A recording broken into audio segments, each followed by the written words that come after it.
তালু টাস টাস ফাটিয়া যাইবে, আল্লাহ মগজ ভাতের মতো উতলাইতে থাকবে, নাক এবং মুখ দিয়া মগজ গলিয়া গলিয়া পড়তে থাকবে। কিয়ামতের ময়দানে পুরিয়া তামা হইয়া যাবে, লাল চামড়ার মতো হন হন করতে থাকবে। বুখারী সাহিহর মধ্যে কিতাবুত তাফসীরের মধ্যে আছে, নবীদের কথা আছে, ওয়াকুল ইব্রাহিম খলিলুল্লাহ নাফসি নাফসি, মুসা কালিমুল্লাহ নাফসি নাফসি, ঈসা রূহুল্লাহ নাফসি নাফসি। সমস্ত নবীরা বলবে মাওলা আমাকে বাঁচাও, আমাকে বাঁচাও, আমাকে বাঁচাও। হুঁশ নাই, খবর নাই। অন্য নবীরা তাদের স্ত্রীর কথা ভুলিয়া যাবে, সন্তানের কথা ভুলিয়া যাবে, উম্মতের কথা ভুলিয়া যাবে, নিজেকে নিয়ে ব্যস্ত হইয়া যাবে। শুধু তোমার আমার নবী জনাবে মুহাম্মদুর রাসূলুল্লাহ সাল্লাল্লাহু আলাইহি ওয়াসাল্লাম সিজদায় পড়ে বলবে মাওলা তোমার ইজ্জত ও জালালের কসম খাইয়া বলতে আছি, আজকে ওই জাহান্নাম যাবার একটা উম্মতকেও খাইয়া ফেলায় আমি কিন্তু তোমার হাবিব জান্নাতের মধ্যে ঢুকবো না। ও কপাল পোড়ার দলেরা, যে আল্লাহর হাবিব কঠিন মুহূর্তে তোমাকে আমাকে ভুলবে না, সেই আল্লাহর হাবিবের সুন্নাত কিভাবে ছাড়িয়া দাও, সেই আল্লাহর হাবিবকে কিভাবে নেতা না মানিয়া অন্যকে নেতা মানো, সেই আল্লাহর হাবিবের আদর্শকে কেন বাদ দিয়া দাও।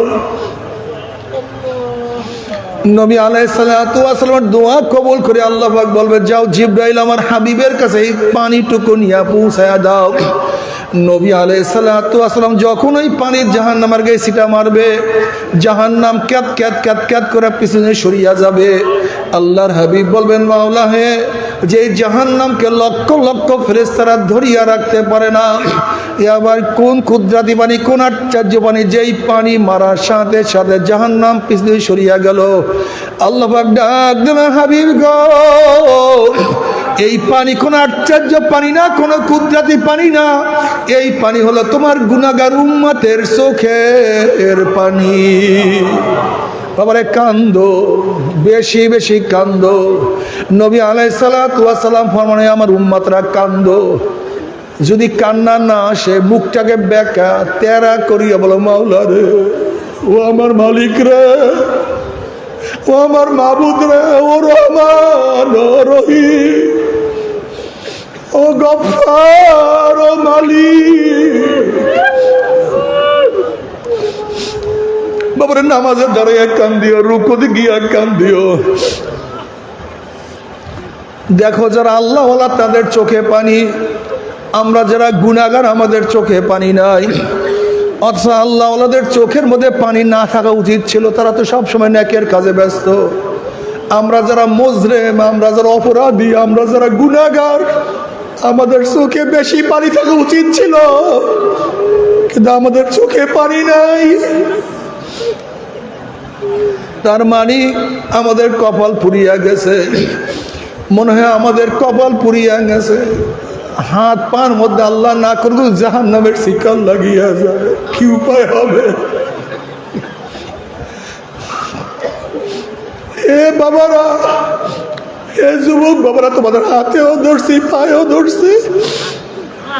জাহান্নাম যে কত কঠিন,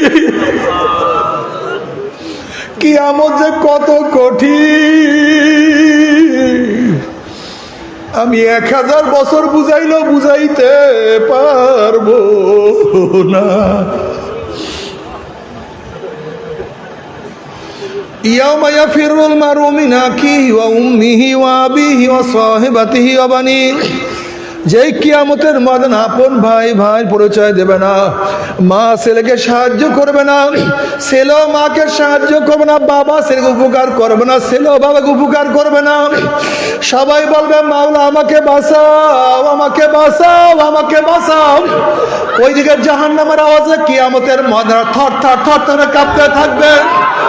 জাহান্নামের ডাকে চড়ে কিয়ামতের ময়দানের অবস্থা সব খারাপ হয়ে যাবে। এই মুহূর্তে আমার মাওলার রহমত পেতে কেউ বাঁচতে পারবে আল্লাহ। বাবা একটা পাথর কান্নাকাটি করে। মুসা আলাইহিস সালাতু ওয়াস সালাম বলেন পাথর কেন কান্দো? এবার পাথর বলে আল্লাহ নবী মুসা, আল্লাহ পাক জাহান্নামকে মানুষ এবং পাথর দিয়া জ্বালাইবে। সেই জাহান্নামের ভয়ে কান্নাকাটি করতে আসি, দোয়া করেন মাওলা আমাকে মাফ করিয়া দেয়। মুসা আলাইহিস সালাতু ওয়াস সালাম দোয়া করলেন, আল্লাহ পাক কবুল করলেন, সুসংবাদ জানাইয়া চলিয়া গেলেন। অনেকদিন পরে আসার পরে দেখা যায় পাথর আবারও কান্দে। নবী মুসা আলাইহিস সালাতু ওয়াস সালাম বলেন, পাথর তুই কি আমার কথা বিশ্বাস করে মাওলা তোকে মাফ করিয়া দিছে? পাথর বলছে নিশ্চয়ই বিশ্বাস করছি, নবীরা কোনোদিন মিথ্যা কথা বলতে পারে না। নবী মুসা আলাইহিস সালাতু ওয়াস সালাম বলেন, তাহলে আবারও কেন কান্দ? এবার পাথর বলে, আল্লাহ নবী মুসা যদি আমি না কাঁদতাম আমার দিকে আপনি লক্ষ্য করতেন না, আল্লাহর কাছে দোয়া করতেন না, আল্লাহর কাছে দোয়া না করলে হয়তো মাওলা আমাকে মাফও করতো না। যেই কান্না রুসলে মাওলা আমাকে মাফ করিয়া দিছেন, ওই কান্না আমি আর কোনোদিনও ছাড়ব না।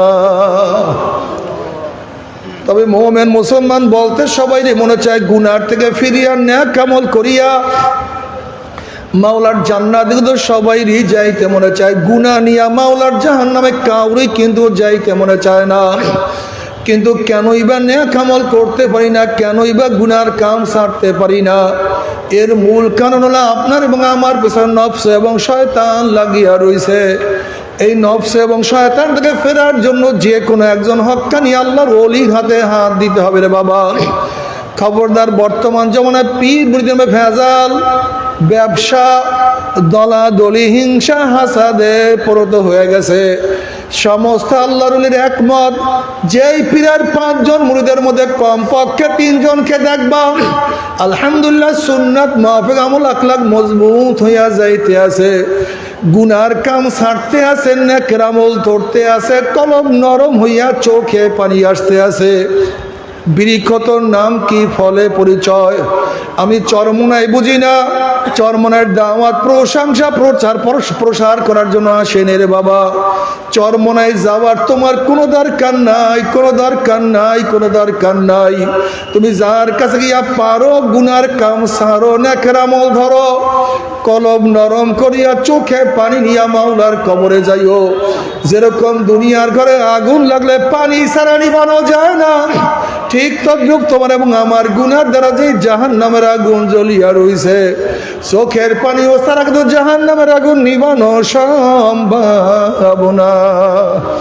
কাজী বাবা আমার জন্য দোয়া চাই, আমিও দোয়া করি, সবাই সবার জন্য প্রাণ খুলিয়া দোয়া করো, যেন কিয়ামতের ময়দানে গলাগলি বাঁধিয়া মাওলা